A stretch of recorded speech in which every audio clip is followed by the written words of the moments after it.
Génesis capítulo 42.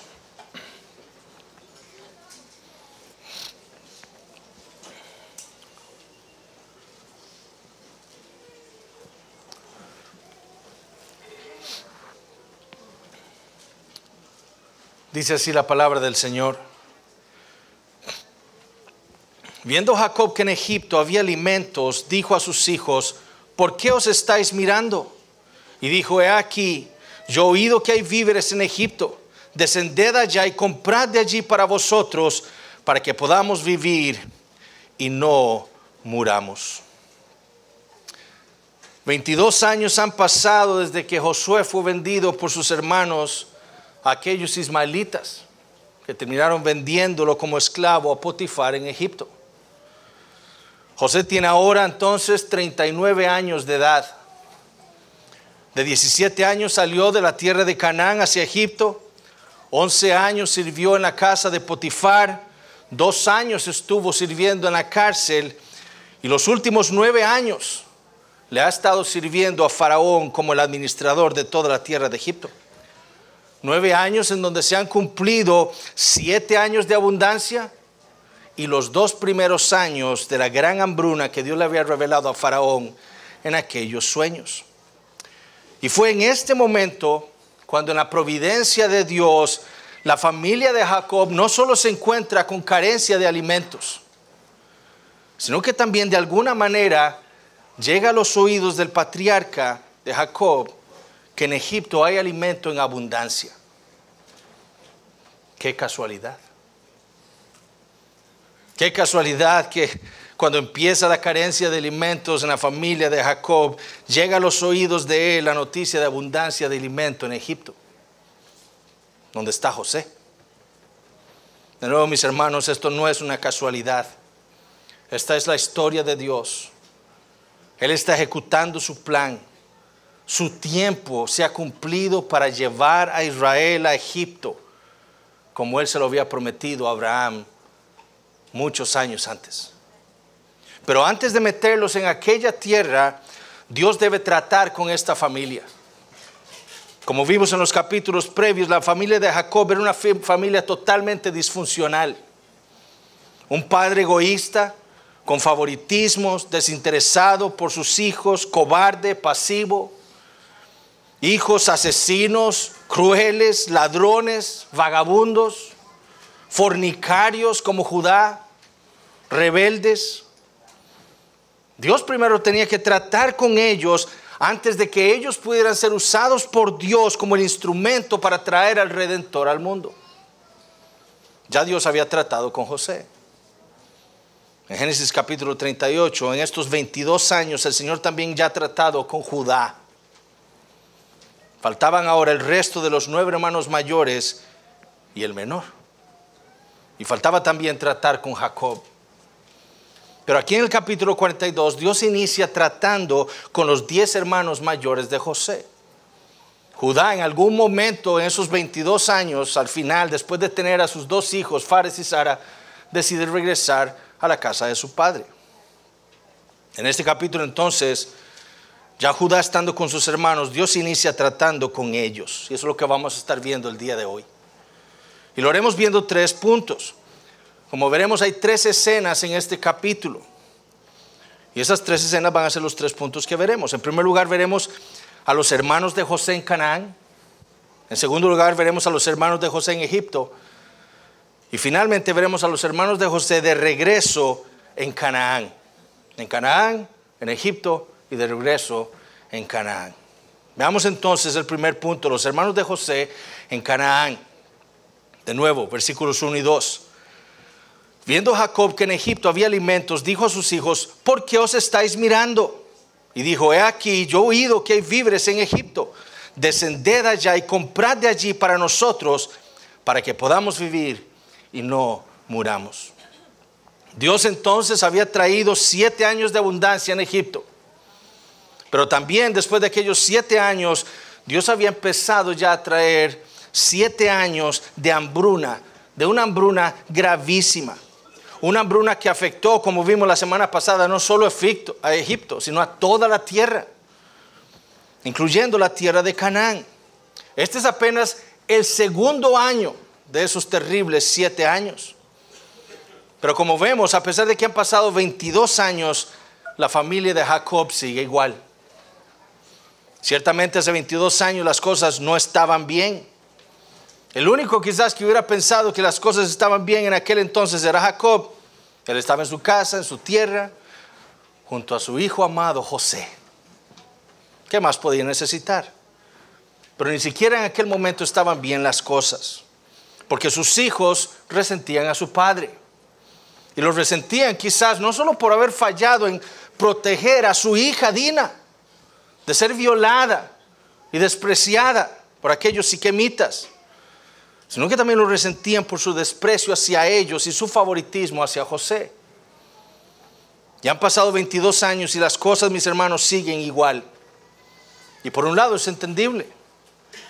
Jacob ha perdido a José, a su hijo preferido. Por 22 años ha estado haciendo luto por él. Y quizás, como veremos en un momento, ha venido pensando que quizás sus hijos tuvieron algo que ver. José se fue con ellos y ellos vinieron sin él. ¿Será que ellos le hicieron algo? Pero sus hijos también siguen igual, desatendidos, sin importarles las aflicciones de su padre y su familia.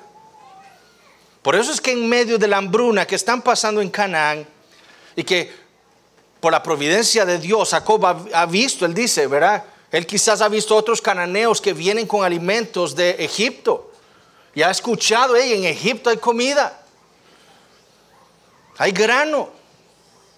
Él va a sus hijos y les dice, ¿por qué os estáis mirando? Ahora, en el original esta frase es difícil de traducir. La Septuaginta, por ejemplo, que es la versión griega del Antiguo Testamento hebreo, lo traduce, ¿por qué están perdiendo el tiempo? ¿Por qué se tardan? Entonces, cuando Jacob le dice a sus hijos, ¿por qué os estáis mirando? Lo que está dando a entender es que ellos estaban siendo pasivos, indiferentes ante la hambruna que estaba amenazando su familia. En lugar de actuar, ellos estaban esperando, ahí sentados, sin hablar, viéndose unos a otros como si nada estuviera pasando. En otras palabras, viendo el peligro que estaba amenazando a su familia y últimamente la promesa de Dios, ellos se estaban comportando como Adán, quien viendo el peligro que amenazó a su esposa en la serpiente, no hizo nada y más bien se quedó mirando a su esposa, conversando con él. Ahora es muy probable que los hijos de Jacob tuvieran la misma información que tenía Jacob. Ellos debían haber sabido que en Egipto también había comida. Pero quizás lo que les estaba impidiendo levantarse e ir a Egipto era el peso que estaban cargando por 22 años en sus conciencias. Ellos sabían que ellos habían vendido a su hermano a unos ismaelitas que iban camino a Egipto.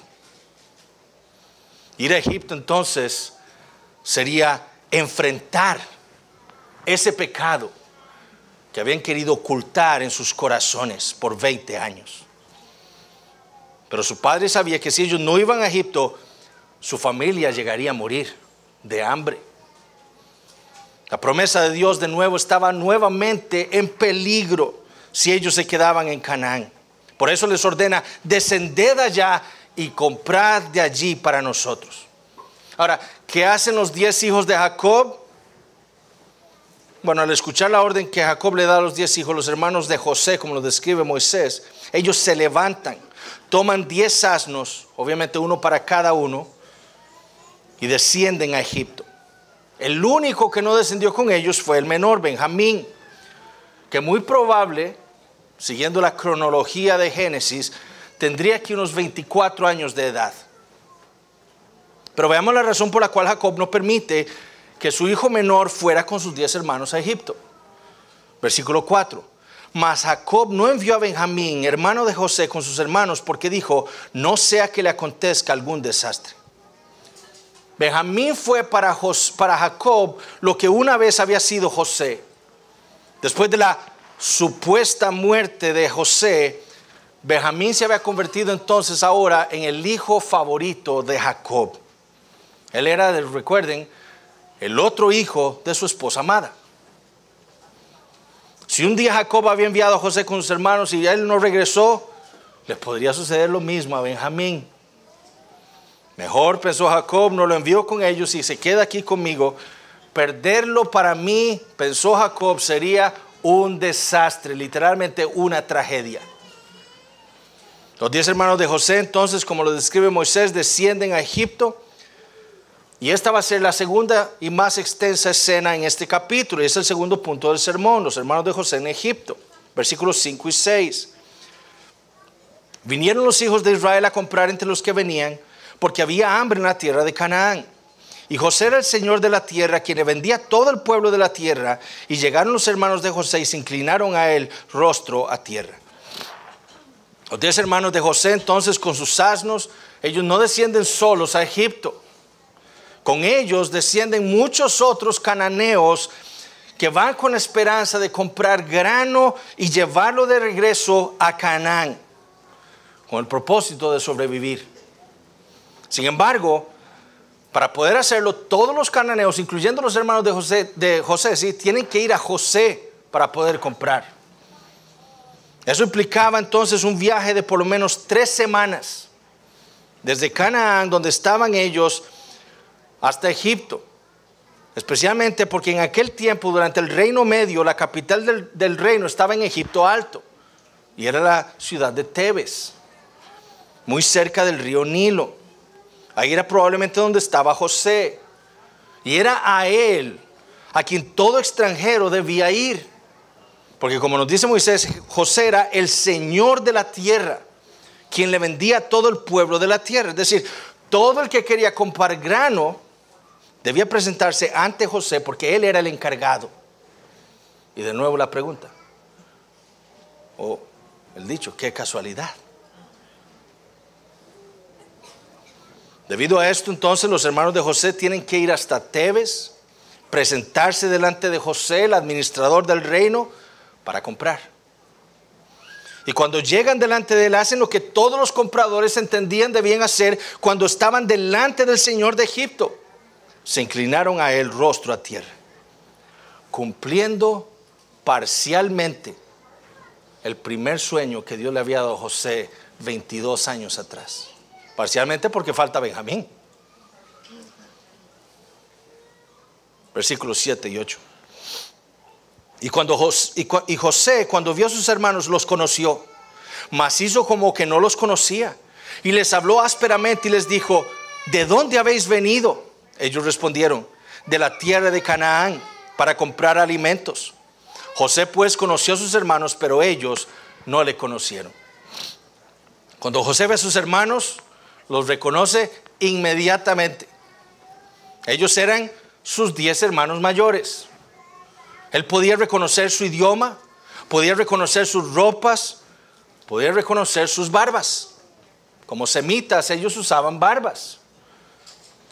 Pero José decide no dárseles a conocer. Ahora, ¿por qué? ¿Por qué razón después de 22 años José decide no revelárseles a sus hermanos cuando los ve venir? ¿Será que al verlos se llenó su corazón de amargura? ¿Será que estaba resentido con ellos?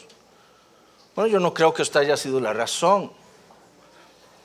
Ciertamente Moisés nos dice que José les habló ásperamente, pero yo no creo que es la razón para no dárseles a conocer haya sido que haya habido amargura o resentimiento en José. Recordemos, en el capítulo anterior vimos que José estaba lleno del Espíritu Santo. Además, él dijo que él temía a Dios. Vimos además que 2 años antes él le había puesto Manasés a su hijo mayor. ¿Por qué? Porque el Señor le había permitido perdonar a su familia, a sus hermanos especialmente. Pero también, de nuevo, más adelante en este capítulo, José va a decir, yo temo a Dios. Entonces la razón para no revelar su identidad en aquel momento no pudo haber sido pecaminosa de parte de José. Lo más probable es que durante todos estos años José haya estado meditando en sus sueños y meditando en lo que podría ser la voluntad de Dios para su familia y para la suya. Dios lo iba a llevar a Egipto, él sabía eso.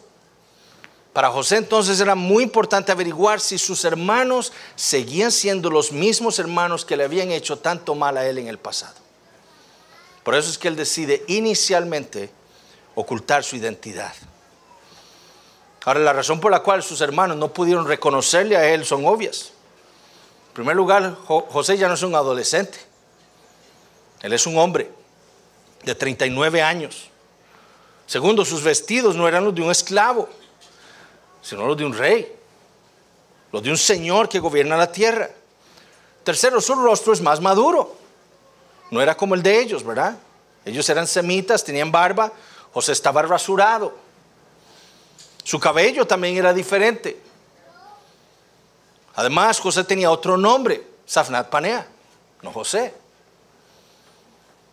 Sexto, como veremos en un momento, José les habla a ellos en egipcio por medio de un intérprete. José les habla a ellos en egipcio, el intérprete les habla a ellos en hebreo, ellos le hablan en hebreo, el intérprete le habla en egipcio a José. Entonces ellos piensan que José realmente no entiende hebreo. Y finalmente ellos jamás hubieran pensado que José hubiera podido llegar a tal posición en Egipto. Si tan solo hubieran tenido la fe para creer los sueños que Dios le había dado a José 22 años atrás, pero ellos no tenían esa fe. Entonces dice Moisés en el versículo 9, se acordó José de los sueños que había tenido acerca de ellos. José entonces recuerda que sus hermanos se inclinarían ante él.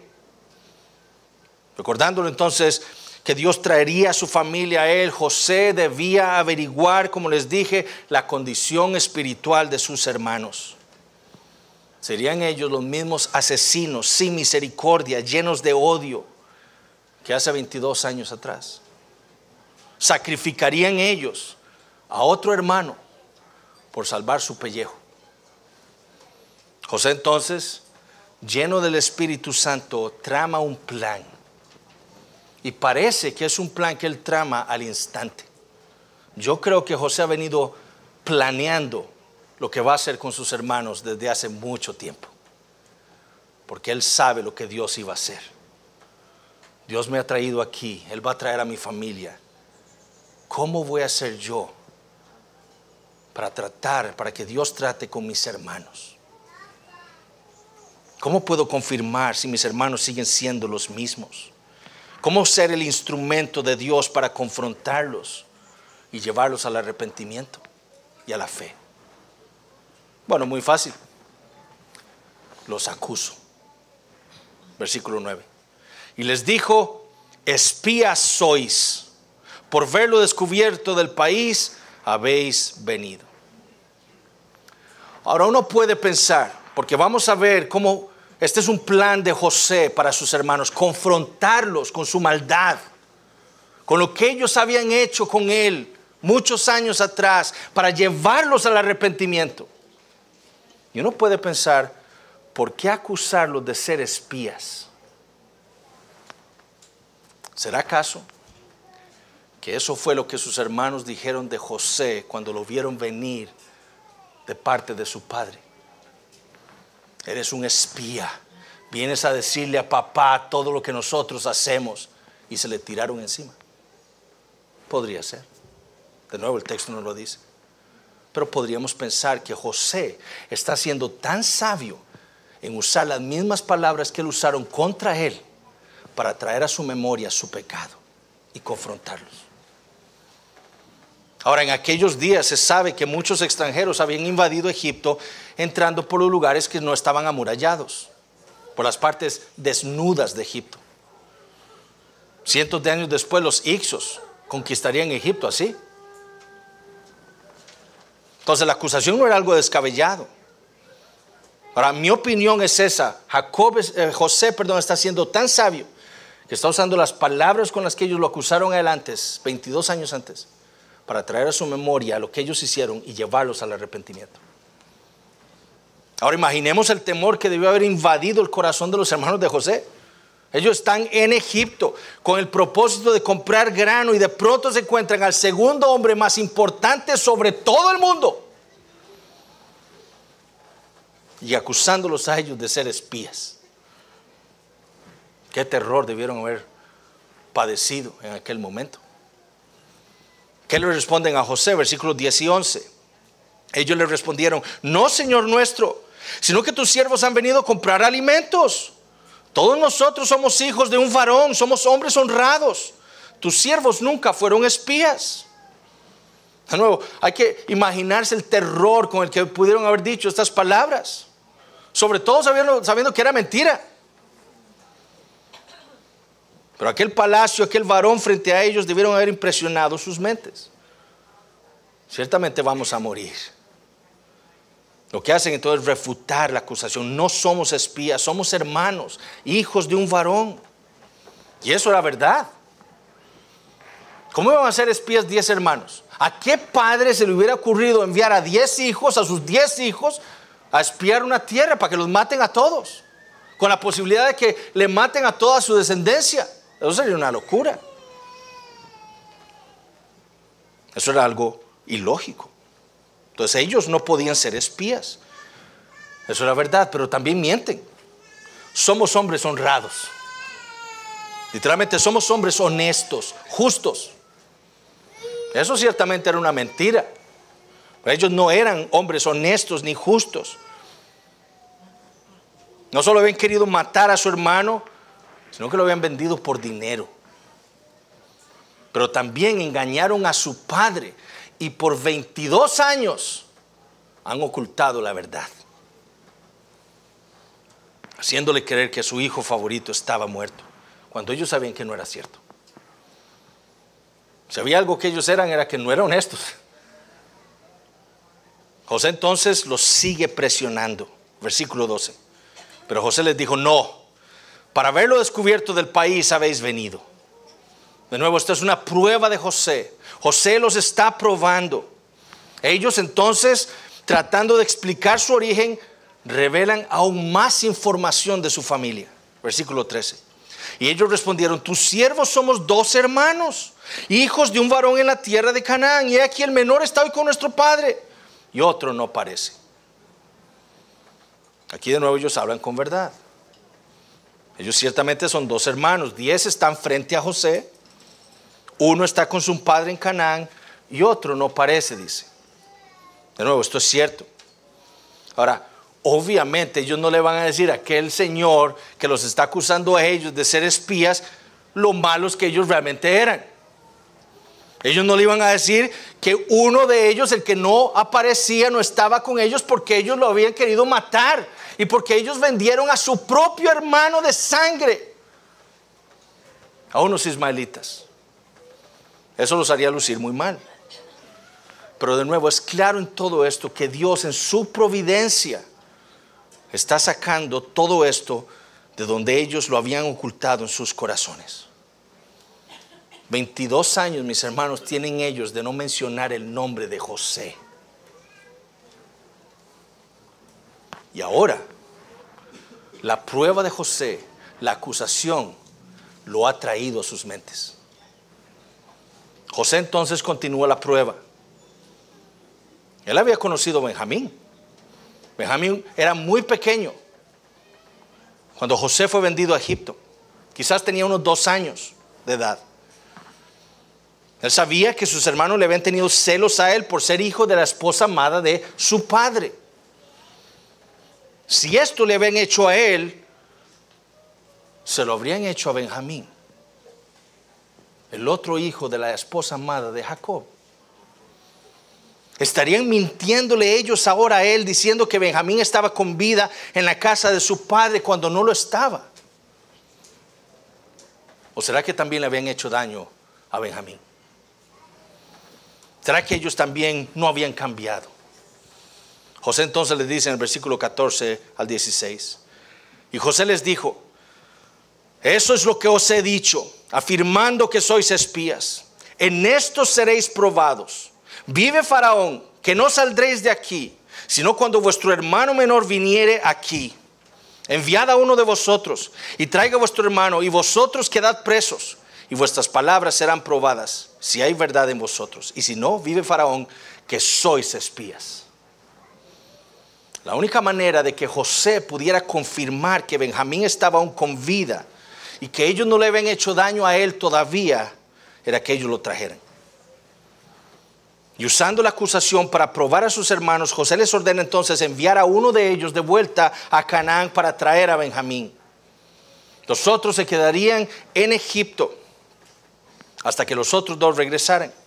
Si no, era clara evidencia de que ellos estaban mintiendo y que realmente eran espías. Y para darles a entender la seriedad de sus palabras, entonces José lo que hace es meterlos a la cárcel por 3 días. Versículos 17 al 20. Entonces los puso juntos en la cárcel por 3 días. Y al tercer día les dijo José: haced esto y vivid. Yo temo a Dios. Si sois hombres honrados, quede preso en la casa de vuestra cárcel uno de vuestros hermanos, y vosotros id y llevad el alimento para el hambre de vuestra casa. Pero traeréis a vuestro hermano menor, y serán verificadas vuestras palabras, y no moriréis. Y ellos lo hicieron así. Al tercer día, José cambia el plan. No iba a ir uno a traer a Benjamín. Por el contrario, teniendo misericordia de su familia, sabiendo que ellos necesitaban el alimento, le ordena a 9 ir a traer a Benjamín.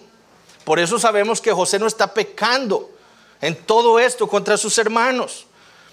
Sería más fácil que 9 llevaran 10 asnos de regreso a Canaán con toda esa comida para alimentar no solo a la familia de su padre, sino a sus propias familias. Ellos tenían hijos y esposas. Que uno llevar 10 asnos de regreso. Por eso es que mejor van 9. El otro quedaría entonces en la cárcel hasta que los otros 9 volvieran con Benjamín. Si no, iban a morir. Ahora, la otra razón para meterlos en la cárcel era ver qué sería lo que ellos iban a conversar. Estando todos juntos en la misma celda, creyendo que nadie les podía entender lo que hablaban, seguramente iban a hablar más de la cuenta. José entonces podría averiguar más de lo que había en sus corazones, metiéndolos a los 10 en la cárcel. José realmente era un hombre sabio. Y eso fue precisamente lo que sucedió. Hablaron de más, versículos 21 y 22. Y decían el uno al otro: verdaderamente hemos pecado contra nuestro hermano, pues vimos la angustia de su alma cuando nos rogaba y no le escuchamos. Por eso ha venido sobre nosotros esta angustia. Entonces Rubén les respondió diciendo: no os hablé yo y dije, no pequéis contra el joven, y no escuchasteis. He aquí también se nos demanda su sangre. En la cárcel entonces los hermanos de José empiezan a atar cabos. Su teología de la retribución divina empieza a iluminar sus conciencias. La razón por la cual nos está sucediendo esto es por haber pecado contra nuestro hermano José. Lo que hicimos contra él hace 22 años nos ha alcanzado hoy. Nosotros vimos la angustia de su alma, escuchábamos cuando nos rogaba, cuando nos gritaba pidiendo misericordia, implorándonos que no le hiciéramos daño, que no lo vendiéramos a esos ismaelitas, y no le escuchamos. Por eso, y esa es la conexión de los hermanos, nos está sucediendo esto ahora. Por eso ha venido sobre nosotros esta aflicción. Rubén entonces, queriendo distanciarse de sus hermanos, se excusa: yo les dije a ustedes que no le hicieran daño. Y cierto, eso fue lo que les dijo, ¿verdad? Pero como vimos, Rubén había hecho eso para tratar de salvar a José de sus hermanos y regresar a José a su padre. ¿Para qué? Según él, para volver a ganar su primogenitura, la cual había perdido. ¿Por qué? Por haber tomado la concubina de su padre, haber querido suplantar a Jacob como el patriarca. Y ahora, piensa José, se nos está demandando su sangre. No era por amor que Rubén planeó lo que planeó y le dijo a sus hermanos: no le hagan daño a José. Era por amor a sí mismo. Pero el plan de José entonces ha resultado. Sus hermanos han seguido hablando pensando que nadie les podía entender. Y José se está empezando a dar cuenta que sus hermanos están siendo confrontados por el Señor. Ellos han empezado a reconocer después de 22 años que pecaron, que hicieron mal. Sus conciencias están siendo avivadas. Versículos 23 y 24. Pero ellos no sabían que los entendía José, porque había intérprete entre ellos. Y se apartó José de ellos y lloró. Después volvió a ellos y les habló, y tomó de entre ellos a Simeón y lo aprisionó a vista de ellos. Viendo y escuchando lo que está sucediendo con sus hermanos, José no puede hacer otra cosa más que llorar. Su corazón está enternecido al presenciar la misericordia de Dios. Finalmente mis hermanos han reconocido que han pecado. Hay esperanza para ellos. Después de un rato ya calmado, él regresa a ellos y escoge a Simeón para dejarlo en la cárcel. Y envía a los 9 para que regresen con Benjamín. Ahora, ¿por qué decidió dejar preso a Simeón? Bueno, será porque recordaba su crueldad, ¿verdad? Cuando junto a Leví mataron a todos aquellos siquemitas. Este es el más cruel de todos. Voy a dejarlo a él. ¿Será porque no quería dejar preso a Rubén, que ahora se había dado cuenta que había tratado de hacer algo por José 22 años atrás?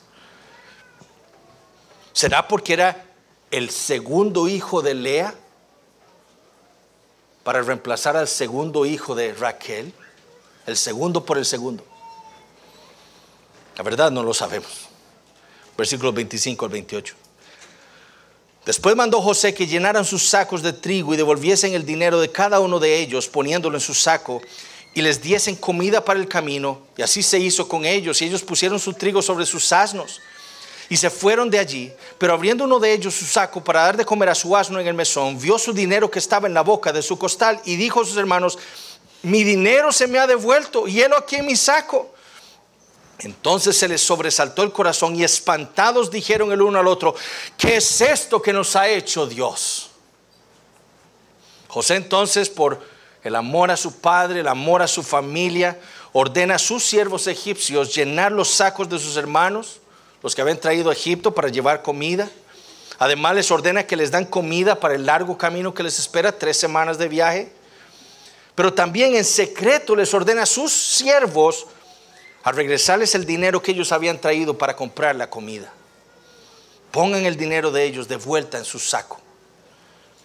De nuevo, José ciertamente está siendo misericordioso con ellos. Pero sobre todas las cosas, esto sigue siendo parte de su plan. José debe saber si sus hermanos siguen siendo los mismos de antes. Él debe conocer cuál es su carácter en el presente. ¿Será que ellos iban a hacer lo mismo que hicieron con él en el pasado? ¿Será que iban a sacrificar a otro hermano, a Simeón, por dinero, como lo hicieron con él 22 años atrás? Como escribió Hamilton, aquí José crea una circunstancia paralela a aquella situación. Ahora es la vida de Simeón la que está en peligro. ¿Aceptarán ellos con gozo el dinero y convenientemente ignorarán a Simeón? ¿O será el bienestar y la liberación de Simeón lo que estará más presente en sus mentes para controlar su comportamiento y escogencias? En cuanto uno de ellos abre su saco para darle comida a su asno, Moisés nos dice que nota que el dinero de él estaba en su saco. En cualquier otra situación esto sería terrible. Ellos estaban entendiendo correctamente la situación. El Señor de Egipto nos va a tener ahora no solo por espías, por ladrones. Fuimos a comprar grano y aquí lo llevamos sin pagar. No solo pecamos contra nuestro hermano, sino que va a parecer que pecamos contra Savnat Panea también. Seremos acusados de espías y ladrones. Y notemos lo que dicen. ¿Qué es esto que nos ha hecho la casualidad? No. ¿Qué es esto que nos ha hecho Dios? Esta es, mis hermanos, la primera vez que Dios es mencionado por los hermanos de José. Nunca antes había venido el Señor a sus mentes. Por primera vez ellos pueden ver y entender la soberanía de Dios. Ha sido Dios quien ha estado tratando con ellos en todo este viaje. Fue Dios quien los había puesto en tal situación. Él es quien los ha estado confrontando con la vida que ellos han estado viviendo hasta ese momento. Él es el que les ha estado mostrando el pecado en el que han estado viviendo todos estos años. Y con la providencia de Dios en sus mentes, llegan de regreso a Canaán. Y esa es la escena final del capítulo, versículos 29 al 34. Y venidos a Jacob su padre en tierra de Canaán, le contaron todo lo que les había acontecido, diciendo: aquel varón, el Señor de la tierra, nos habló ásperamente y nos trató como a espías de la tierra. Y nosotros le dijimos: somos hombres honrados, nunca fuimos espías. Somos 2 hermanos, hijos de nuestro padre. Uno no parece y el menor está hoy con nuestro padre en la tierra de Canaán. Entonces aquel varón, el Señor de la tierra, nos dijo: en esto conoceré que sois hombres honrados. Dejad conmigo uno de vuestros hermanos y tomad para el hambre de vuestras casas y andad y traedme a vuestro hermano el menor, para que yo sepa que no sois espías, sino hombres honrados. Así os daré a vuestro hermano y negociaréis en la tierra. Los 9 hermanos entonces llegan de vuelta a Canaán, a la casa de su padre. Lo primero que hacen es contarle todo lo que les acaba de suceder en Egipto. Ahora, algunos detalles son omitidos. Por ejemplo, el haber estado en la cárcel por 3 días. Pues no le cuentan eso a Jacob. El hecho de que Simeón queda en la cárcel. Ellos simplemente le dicen que Simeón quedó con José, pero no le dicen que está metido en la cárcel. Y también dejan por fuera el último suceso, que uno de ellos abrió su saco y vio el dinero para comprar en su saco de vuelta. La verdad, Simeón estaba en la cárcel. La única manera de salvar a Simeón era que los 9 regresaran con Benjamín de vuelta a Egipto. Solo así podrían desmentir ellos el cargo de espionaje y lograr liberar a Simeón. Pero en cuanto todos vacían sus sacos, ¿verdad?, para vaciarlos del alimento que trajeron, se dieron cuenta de algo más. Versículo 35.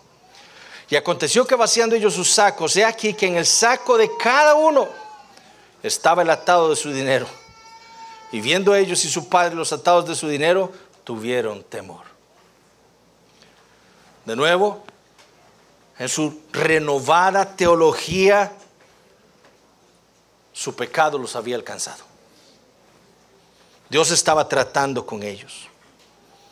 No fue uno quien andaba el dinero para la compra. Todos regresaron con su dinero a casa. Fue por eso que todos temieron. Este era Dios infundiendo su temor en el corazón de su pueblo para llevarlos al arrepentimiento. Por otro lado, Jacob ha estado escuchándolos todo este tiempo sin decir nada, viendo cómo sus hijos regresaron con el dinero, habiendo dejado también a uno de ellos atrás. La memoria de Jacob está siendo también atormentada con el pasado. Versículo 36. Entonces su padre Jacob les dijo: me habéis privado de mis hijos. José no parece, ni Simeón tampoco, y a Benjamín les llevaréis. Contra mí son todas estas cosas. Jacob no ha cambiado en nada en estos 22 años. Él también necesita ser confrontado por el Señor. A José lo ha dado por muerto. Al menos eso fue lo que sus hijos le dieron a entender, ¿verdad? Una fiera lo ha devorado. Pero a Simeón lo ha dado por muerto también. José no parece, ni Simeón tampoco. Literalmente en el original lee así: José ya no existe y Simeón ya no existe. Simeón está vivo, pero en la mente de Jacob, Simeón está muerto. ¿Será que estaba dispuesto a dejarlo morir en Egipto? Tanto lo apreciaba, tanto lo amaba. Bueno, parece que así era. Pero Dios estaba tratando con Jacob también. Jacob empieza también a entender la providencia de Dios. Él entiende que esa providencia se está moviendo en su vida también. Contra mí, dice, son todas estas cosas. Quizás suene un poco egoísta, ¿verdad? Y quizás así sea. Su hijo es el que está preso, no él. Simeón es el que puede morir si no llevan a Benjamín, no él. Pero de nuevo Jacob solo piensa en él. Contra mí es todo esto. Rubén entonces, buscando siempre su bienestar, no el de su hermano, intenta consolar a su padre y calmarlo, y le dice, versículo 37, harás morir a mis 2 hijos si no te lo devuelvo. Entrégalo en mi mano, que yo lo devolveré a ti. ¿Qué clase de propuesta es esa? Tranquilo, papá, dame a Benjamín, yo lo llevo a Egipto, se lo mostramos a aquel señor, liberamos a Simeón, y si no te traigo a Benjamín de vuelta, puedes matar a mis 2 hijos. Pondría Rubén a su medio hermano, a Benjamín, por encima de sus hijos. Además, qué bien le haría a Jacob perder a Simeón, a Benjamín y a sus 2 nietos, a Enoc y Falú. De nuevo, ¿qué clase de propuesta es esta de Rubén? Ciertamente no puede ser el primogénito. Él no puede ser el líder de Israel. Jacob obviamente se niega a hacer eso. Él recuerda que cuando él envió a José con sus hermanos, él había muerto. Y entonces entiende que si ahora envía a Benjamín con ellos de vuelta a Egipto, él ciertamente iba a morir. Jacob no estaba dispuesto a dejar ir a su hijo favorito. Versículo 38. Y él dijo, no descenderá mi hijo con vosotros, pues su hermano ha muerto y él solo ha quedado. Y si le aconteciera algún desastre en el camino por donde vais, haréis descender mis canas con dolor al Seol. Para Jacob era muy arriesgado enviar a Benjamín con sus hijos mayores. Él se temía lo peor. Él podía soportar ver morir o saber que moría Simeón, pero no Benjamín. Si le pasaba algo a Benjamín, sería un desastre, impensable. Haréis descender mis canas con dolor al Seol. ¿Qué iba a hacer Jacob? ¿Qué iban a hacer los hermanos de José? Dios ha sido quien los ha puesto a ellos en esta situación, en su providencia. Él ha sido quien los ha estado probando. Él ha sido el que ha estado detrás de todo, confrontándolos por la manera en la que ellos han estado viviendo sus vidas. ¿Qué iban a hacer entonces? Bueno, es lo que vamos a ver a partir de la próxima semana, si el Señor lo permite. Por ahora debemos hacernos la siguiente pregunta. ¿Cómo aplicamos esto a nuestras vidas? Y de nuevo, recordando siempre primeramente el Evangelio. Y una de las maneras en las que se nos presenta aquí en las buenas noticias de Dios es recordándonos el plan de Dios para su pueblo. José sabía que Dios iba a hacer algo con su familia. No solo lo sabía por las promesas que Dios le había dado a Abraham, que él obviamente conocía, sino también por los sueños que Dios le había dado a él. Él sabía que Dios lo había llevado al Egipto para exaltarlo, para ponerlo sobre toda la tierra. Y lo había hecho con el propósito de traer a sus hermanos y a su familia, a su padre, para seguir cumpliendo su plan con ellos. Por eso es que José sabe que su deber es verificar la condición espiritual de sus hermanos. Si ellos iban a ser el pueblo de Dios, iban a ser el instrumento de Dios, ellos debían ser muy diferentes a lo que habían sido 22 años atrás. Porque de nuevo el plan de Dios era habitar con su pueblo por la eternidad. Pero ese pueblo debía ser santo como Dios es santo. Fue por eso que Dios le hizo aquella prueba, le dio aquella prueba a Adán. No comerás del fruto de este árbol, porque el día que de él comieres ciertamente morirás. En otras palabras, obedece y vivirás. Haz esto y vivirás. Adán, como sabemos, pecó. En él pecamos todos nosotros, su descendencia.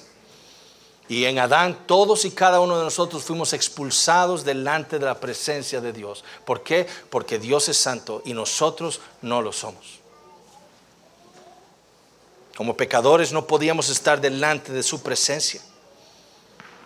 Y en su providencia a lo largo de la historia Dios ha confrontado a su pueblo con su maldad por medio de pactos. Pactos que Dios hacía con su pueblo y le decía, haz esto y vivirás, le dijo a Abraham. A Israel en el monte Sinaí le dijo, haz esto y vivirás. Por medio de David les dijo, haz esto y vivirán. Sabiendo que ellos no lo podían hacer. Con el propósito de que su pueblo siempre confrontado con la realidad de que ellos no podían ser santos por sí mismos, de que ellos no podían ganarse la salvación para estar con Dios para siempre, por sus propios medios. Ellos se confrontaran con la realidad de que necesitaban un sustituto. Por eso Dios les prometió un nuevo pacto. Un día yo iré tras ustedes. Un día yo cambiaré su corazón. Un día escribiré mi ley en sus corazones. Un día les daré a mi Espíritu Santo. Un día andarán ustedes de acuerdo a mi voluntad. Un día odiarán su pecado. Y lo haré enviando a mi Hijo Jesucristo.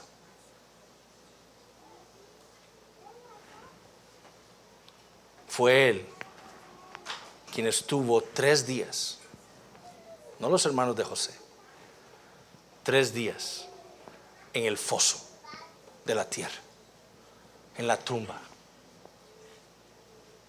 Fue Él quien vivió la vida perfecta.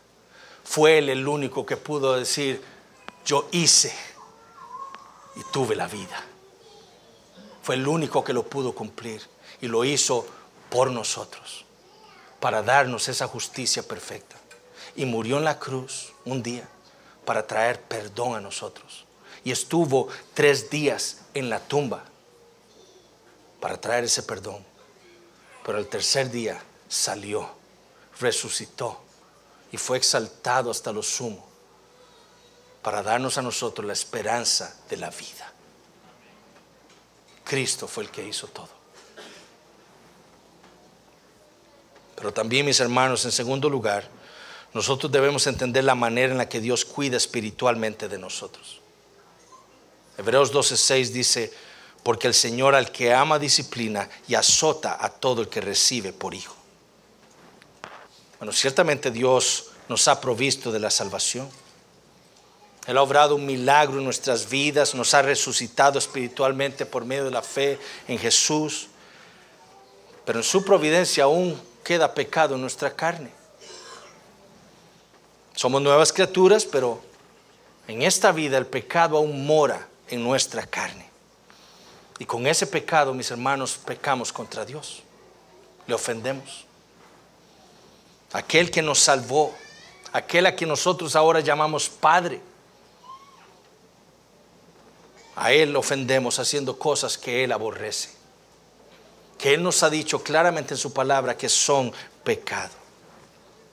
Pero en su providencia, mis hermanos, Dios obra de diversas maneras para llevarnos a nosotros al arrepentimiento. Así como Dios trajo aquella hambruna para llevar a los hermanos de José a Egipto, y así como usó a José como su instrumento para llevar a sus hermanos al arrepentimiento y hacerlos aptos para entrar en la tierra prometida, asimismo Dios obra en nuestras vidas también. Y lo hace de diversas maneras. Por medio de su palabra. Constantemente Dios nos confronta con nuestra incapacidad. Estamos leyendo la Biblia, vemos todo lo que Dios pide de nosotros y somos confrontados con la realidad de que nosotros no podemos cumplirlo eso en nuestras fuerzas. O somos confrontados con un pecado que estamos abrazando en el presente en nuestras vidas. Y Dios lo hace para mostrarnos la hambruna espiritual en la que estamos por causa de nuestra negligencia espiritual. Usando su palabra, usando su Espíritu Santo, aplicando su palabra en nuestras vidas, en lo privado. El Espíritu Santo usa su palabra para convencernos de esa hambruna espiritual en la que estamos. por habernos apartado del Señor, abrazando ese pecado, por darle cabida a ese pecado en nuestro corazón. ¿Y lo hace para qué? Para que nos arrepintamos, recordándonos también en su palabra el evangelio del Señor Jesucristo, lo que Él hizo para salvarnos de ese pecado en el que nos estamos deleitando el día de hoy. Ese pecado que estoy amando hoy llevó a mi Señor y Salvador a la cruz. Pero Dios también nos confronta a nosotros, su pueblo, para santificarnos, para transformarnos a la imagen de Cristo. Dios usa también a su iglesia. La iglesia, mis hermanos, es un regalo de Dios para los suyos. A diferencia de como muchos la entienden, la iglesia es un regalo de Dios para el creyente, porque es otro medio de gracia que Dios nos ha dado para cuidarnos espiritualmente. La iglesia es el lugar que Dios le ha dado al pecador para cuidar su alma, para cuidarlo del pecado y de cualquier otro peligro espiritual. Y conociéndonos perfectamente, sabiendo perfectamente la vida que estamos llevando, Dios en su providencia usa la iglesia para confrontarnos y llamarnos al arrepentimiento también. Él nos ha llamado a ser santos como Él es santo. Y en la iglesia Dios usa, por ejemplo, la predicación de su palabra desde este púlpito. Y yo creo que todos y cada uno de nosotros, miembros de esa iglesia, hemos experimentado la realidad de Dios confrontándonos a nosotros con sermones específicos. Y a veces hasta pensamos, ¿qué sabe el pastor que yo no sé? Ese sermón fue para mí.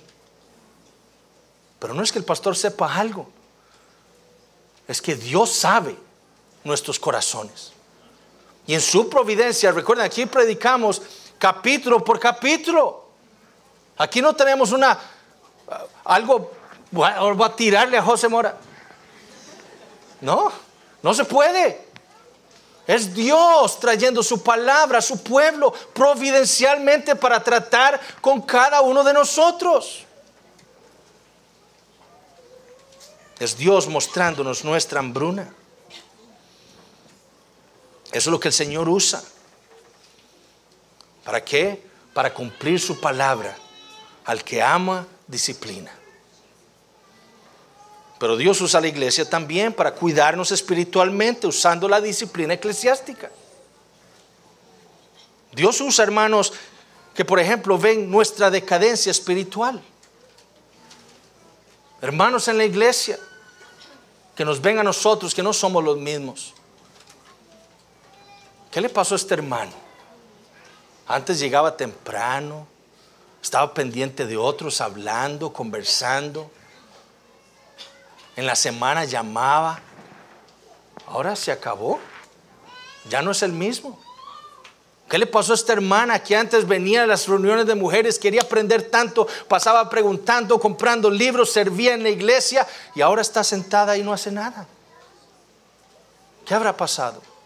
Bueno, Dios, sus hermanos también que llegan a nosotros y nos acercan y nos dicen, hermano, algo está pasando en su vida. Porque lo que yo veo es hambruna espiritual, una decadencia espiritual en su vida. Usted no es el mismo. Y Dios usa a esos hermanos primeramente para exhortarnos al arrepentimiento y que volvamos a los caminos del Señor. Cuando no nos arrepentimos, Dios entonces usa 2 o 3 hermanos con el mismo propósito. ¿Por qué? Porque en ocasiones la dureza de nuestro corazón es tan grande que un hermano no es necesario para llevarnos al arrepentimiento. 2 o 3 más que vengan a mí y me muestren de la palabra que estoy en pecado. ¿Por qué? Porque Dios al que ama disciplina y usa su palabra para llevarnos al arrepentimiento y a la fe.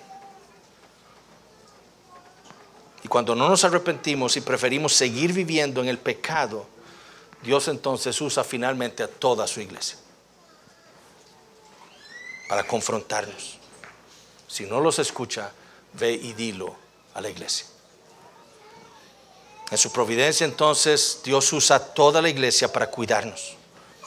Usa la disciplina eclesiástica, mis hermanos, para azotarnos por andar en contra de su voluntad, por andar en contra de la vida que Él ha dispuesto para nosotros como cristianos. Y lo hace, mis hermanos, porque somos sus hijos.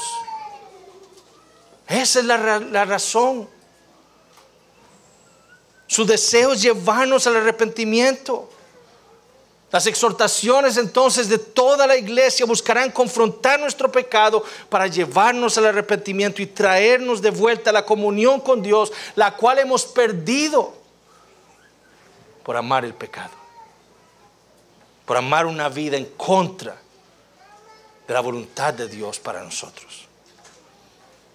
Nuestra alma sabe que hemos perdido la comunión. Nosotros nos damos cuenta de la hambruna espiritual en la que estamos, de la decadencia espiritual. Esa es la realidad.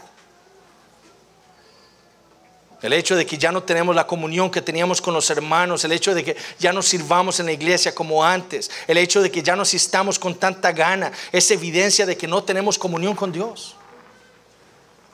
Cuando nos alejamos de Dios, Dios se aleja de nosotros. Cuando estamos en pecado, dice Dios, vuestras iniquidades han hecho que yo no oiga.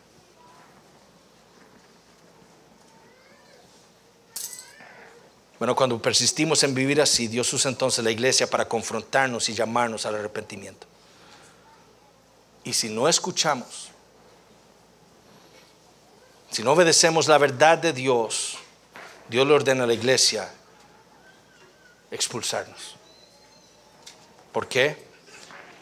Primero, porque la iglesia debe ser santa como Dios es santo. La iglesia no puede permitir el pecado en medio de ella,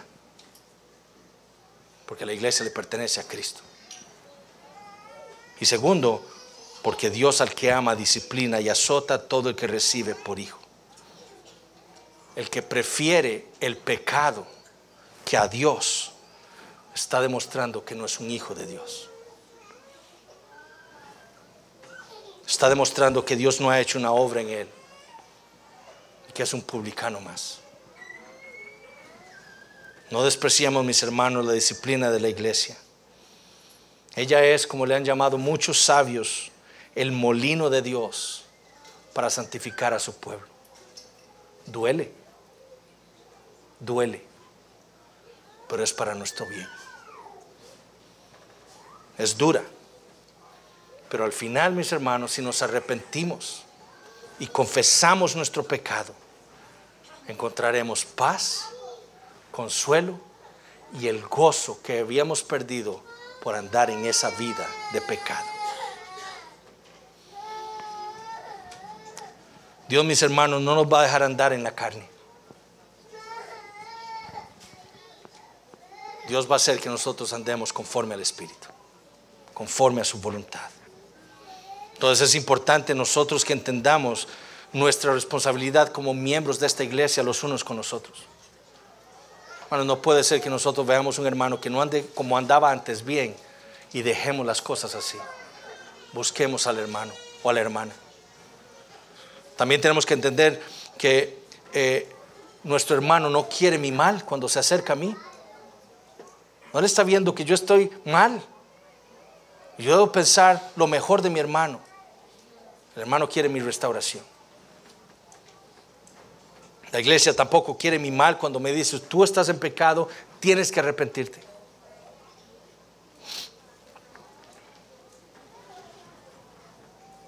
Dios usa todo esto, mis hermanos, para nuestro bien. Finalmente, usted que nos acompaña en esta mañana, ustedes, hijos nuestros, escuchen de nuevo las palabras de Jacob a sus hijos. ¿Por qué os estáis mirando? He aquí, yo he oído que hay víveres en Egipto. Descended allá y comprad de allí para nosotros, para que podamos vivir y no muramos. ¿Por qué se tardan? ¿Por qué se tardan para ir a Cristo? Para comprar de Él la vida eterna. No se tarden. No se queden mirando unos a otros pensando, mañana iremos a Egipto, mañana iremos a Cristo para comprar de Él la vida. No sabemos si mañana tendremos vida. Es hoy. ¿Por qué se quedan mirando? Vayan a Cristo hoy con fe y arrepentimiento y sean parte del pueblo de Dios. Obtengan el perdón de sus pecados. Obtengan la justicia que tanto necesitamos. Vayan a Cristo hoy. No se tarden. Hoy es el día de salvación. Vamos a orar. Padre Celestial, te damos gracias por tu palabra.